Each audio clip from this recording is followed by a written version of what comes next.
Olá, tudo bem? Neste vídeo, como já viram pelo título, eu vou falar daquilo que eu não perdoo ao Lula. Mas antes de entrar no tema deste vídeo, se você não subscreveu o canal, subscreva, partilhe nas redes sociais, não se esqueça desde já de dar o seu like e de ativar as notificações. Mas antes de dizer exatamente o que é que eu não perdoo ao Lula, vamos entender porque que eu tenho essa posição de não perdoar algumas coisas ao Lula. Eu, sinceramente, nunca senti muita confiança no Lula. No entanto, houve uma altura em que eu balancei e estive quase que a votar no Lula. Eu nunca votei no Lula, mas houve uma determinada altura que eu estive quase a votar no Lula. Na primeira eleição não votei no Lula por uma razão muito simples e que acredito que tenha sido a motivação da maioria. Eu tinha muito medo que o Lula viesse a destruir tudo que o governo Fernando Henrique tinha feito, sobretudo no que diz respeito ao Plano Real. Além disso, Lula concorria com José Serra, que vinha de um excelente trabalho, de um extraordinário trabalho no Ministério da Saúde. Eu não me esqueço, por exemplo, que José Serra conseguiu transformar no Brasil, no país que teve maior sucesso no combate à AIDS. Eu não me esqueço, por exemplo, que o José Serra teve a coragem de quebrar patentes de vários medicamentos que eram cobrados valores muito acima do aceitável e, inclusivamente, no caso da AIDS, forneceu gratuitamente medicamentos para os países africanos que não tinham possibilidade de comprar esses medicamentos.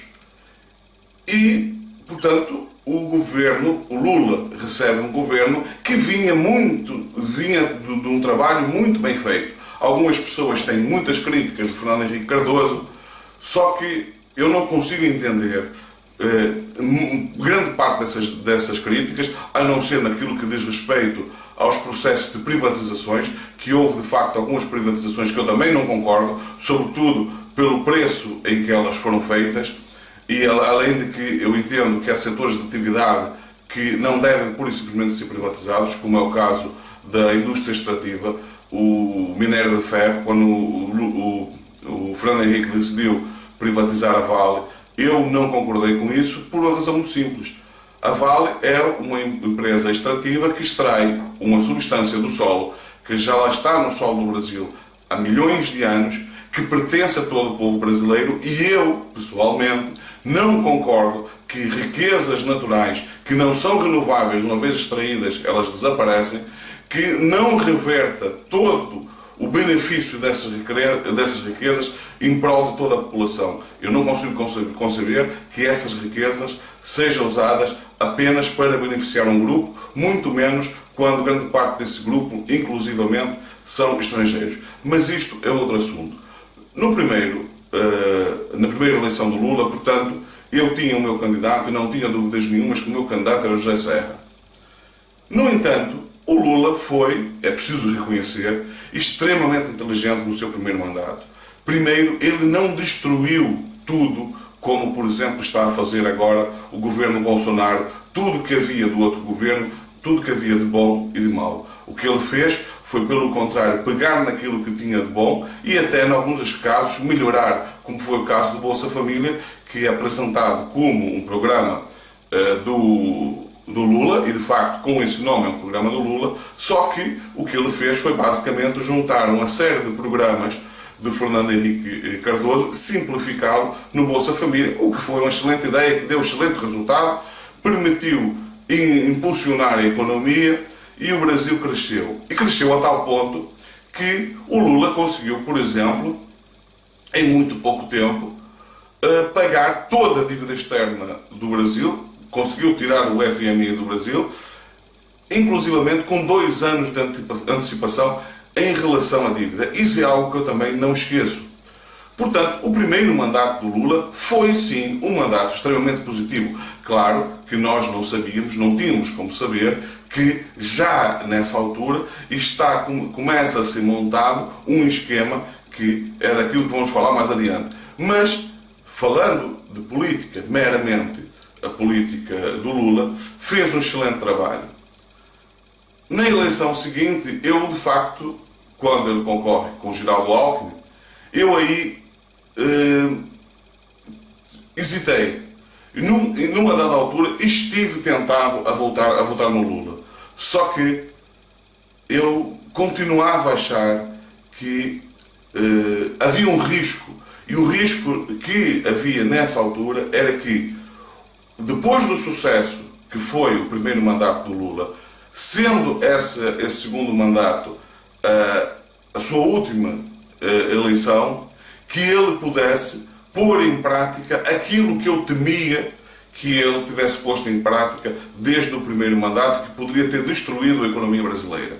Então, voltei a votar no Alckmin e Lula ganhou as eleições e aí não posso dizer que o seu mandato tenha sido tão bom como o primeiro, mas ainda assim foi um mandato positivo. O Lula lançou algumas campanhas de investimento extremamente importantes, lançou um programa de construção e de renovação das universidades, com ele foram construídas 18 novas universidades, cometeu o erro de não ter dado a atenção necessária ao ensino básico e médio, mas ainda assim pode-se dizer que foi um bom governo. Agora entra a parte em que eu não perdoo ao Lula. E a parte que eu não perdoo ao Lula começa quando ele indica Dilma para a eleição.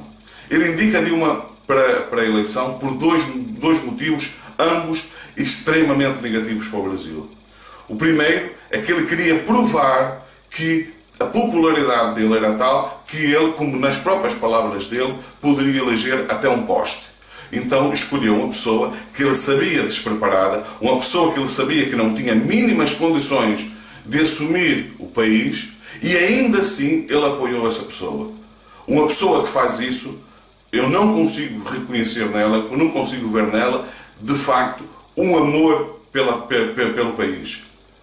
E o que é que aconteceu com esse apoio da Dilma? A Dilma começa a destruir, já logo no primeiro mandato, aproveitando todo o acumulado de riqueza que tinha sido possível com o governo de Fernando Henrique e depois com o governo Lula. É preciso que as pessoas percebam, por exemplo, que o Brasil, hoje, mesmo depois de tudo que a Dilma fez, o Brasil hoje é um país que tem mais de 400 bilhões de dólares em reservas. É um país credor a nível internacional. Este governo está a anunciar com um caos, que se não for aprovada a reforma da Previdência é um caos. No entanto, poucos países do mundo estão numa situação, mesmo com tudo que se fez de errado com a Dilma, e foi muita coisa que se fez de errado, poucos países no mundo têm uma situação tão privilegiada financeiramente quanto o Brasil. É preciso que as pessoas entendam isso. E a Dilma, de facto, teve, no primeiro mandato,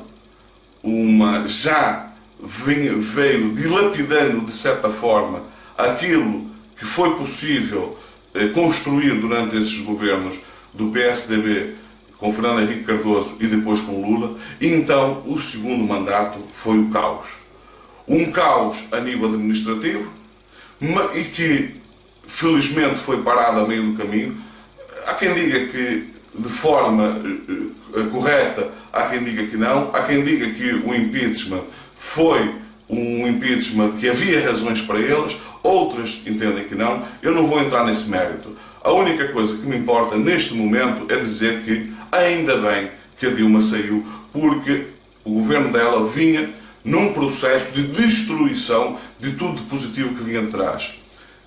E a situação do Brasil era, naquela altura, de tal forma positiva que nem com todos os erros cometidos o Brasil entrou numa situação sequer que se possa comparar com a Argentina, quanto mais com a Venezuela. Fala-se tanto que o Brasil poderia ter sido, estava a caminho de transformar a Venezuela. No entanto, eu não defendo isso, não acredito nisso, porque em 13 anos seria perfeitamente possível ter-se feito isso. E não se fez. Portanto, não acredito nisso. Portanto, este é o primeiro aspecto que eu não perdoo ao Lula. O segundo aspecto é a segunda motivação porque ele apoia a Dilma Rousseff. E a segunda motivação é uma motivação tão ou mais perversa que a primeira. E que é o facto de garantir que depois dele não entrava ninguém que pudesse demonstrar que ainda era possível fazer mais e melhor do que ele. Então ele opta por não apoiar, por exemplo, o Ciro Gomes ou a Marina Silva, porque ele sabia que essas pessoas são mais capazes do que ele e seriam capazes de fazer um governo muito melhor ainda do que o dele.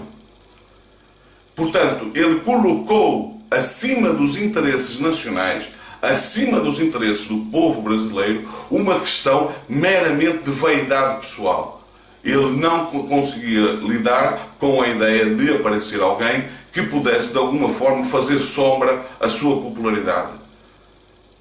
Então, o que é que resultou de tudo isso?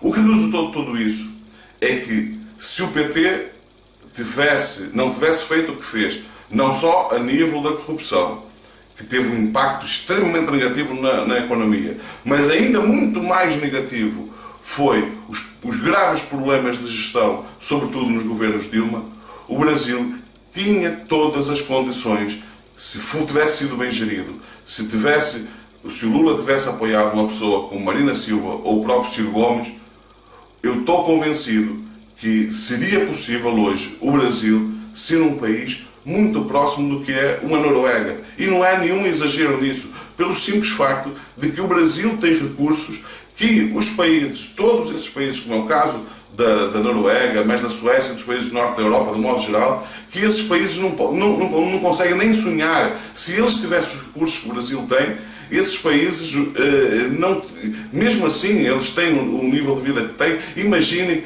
qual seria o nível de vida desses países se tivessem, sei lá, 1/10 dos recursos que o Brasil tem.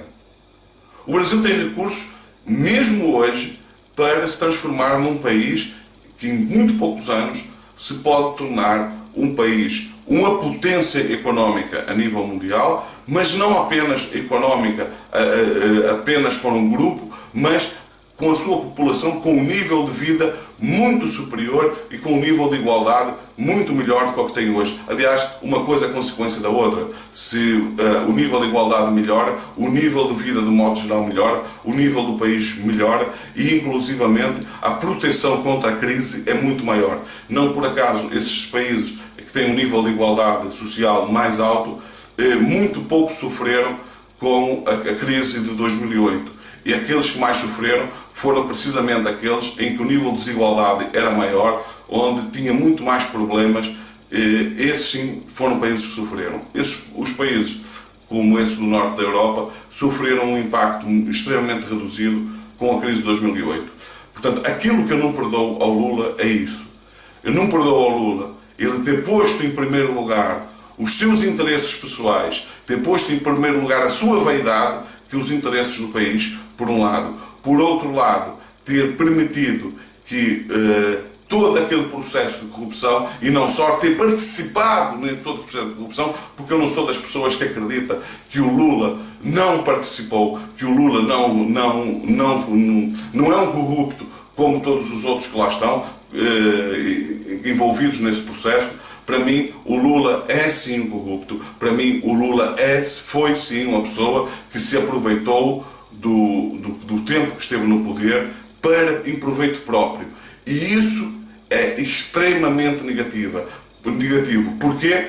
Porque mina a confiança. Por mais que a pessoa tenha feito coisas positivas, isso por si só mina a confiança da população. Eu nunca votaria numa pessoa, por melhor que tenha sido o trabalho que ela fez durante a administração, sabendo que essa pessoa é corrupta. Portanto, hoje eu sinto-me satisfeito de não ter votado no Lula. Não me arrependo absolutamente nada, muito pelo contrário, assim como de nunca ter votado na Dilma. Nunca votaria numa pessoa que, desde o início durante a campanha mostra que era uma pessoa incapaz. Eu nunca votaria nela, nunca votei nela e, curiosamente, a única vez que votei no PT, como se costuma dizer, depois de ter engolido um tremendo sapo.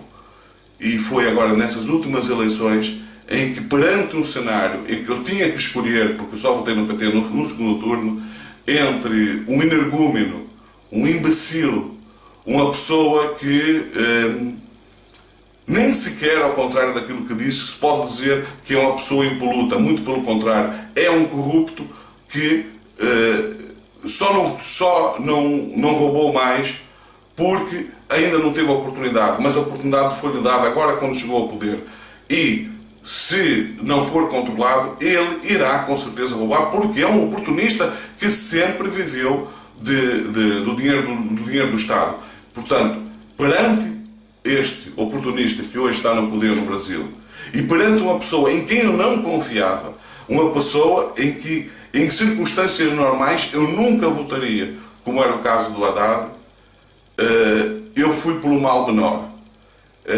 Custou-me muito votar num partido em que eu sabia que a cúpula desse partido era uma cúpula de corruptos, de pessoas que vinham fazendo um mau trabalho e que em nenhum momento demonstraram vergonha por aquilo que fizeram e em nenhum momento mostraram arrependimento do que fizeram. Foi para mim extremamente difícil. Agora, a alternativa é essa que está, que, como se está a ver, em apenas 5 meses, é de facto muito pior do que o PT.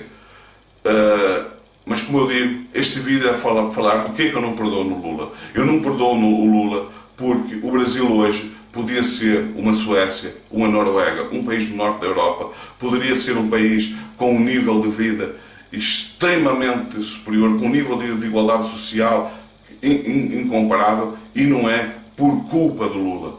No entanto, ao contrário do que se está a dizer, o Brasil não é esse caos económico que se quer apresentar. Já houve pessoas que apresentaram provas de que, com tudo isso, o Brasil continua a ter uma situação financeira, ao contrário, extremamente positiva. É um país que é credor externo, é preciso que as pessoas tenham isso presente. Ainda hoje, com tudo que se fez de errado, é para verem como o Brasil podia estar melhor, que ainda hoje, com todos os erros que se cometeram, o Brasil é credor externo. O Brasil tem mais dívidas de outros países, tem mais... o Fundo Soberano Brasileiro é muito superior à escassa dívida externa que o Brasil tem. A maior parte da dívida, mais de 90% da dívida brasileira, é dívida interna. E isso, dívida interna, é um dinheiro que, além de ser em reais, não é a dívida em dólares, é muito mais fácil de resolver, e estamos a falar de dinheiro que circula na economia. Além disso, sabe-se que existem políticas do Banco Central que foram apresentadas por algumas pessoas que, se reverter essas políticas, é possível em pouco tempo sanear economicamente, praticamente zerar a dívida do Brasil, sem necessidade nenhuma de mexer na Previdência. Ou melhor, até é importante que se mexa na Previdência, sim, para acabar com privilégios, sim, porque há privilégios que são inaceitáveis, mas também, sim, para melhorar o rendimento das pessoas que ganham menos. Porque ainda assim há muitas pessoas aposentadas no Brasil que ganham muito menos do que deveriam ganhar para ter uma vida digna.